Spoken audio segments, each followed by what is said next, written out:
on contact. These are used to clean your computers with, keyboards, and blow dust. It's called Ultra Duster. That's a lot of air. You heat your compressed air, you turn it upside down. CO2 in there is released. Now, it will freeze that bug on contact. Ooh, be careful. That's super ultra cold. It will freeze them instantly.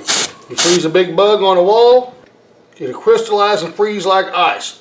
Just like that. You can smash that bug, pick him up, get some toilet paper, flush him, whatever you need to do. It won't bite you. He'll be frozen.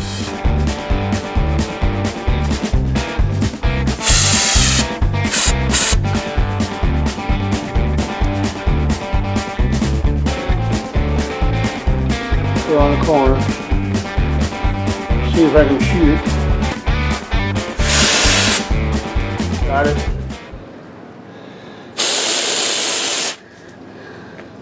There you go, folks. That's the way you can get the creepy crawlies out of your house without you having to get the creeps.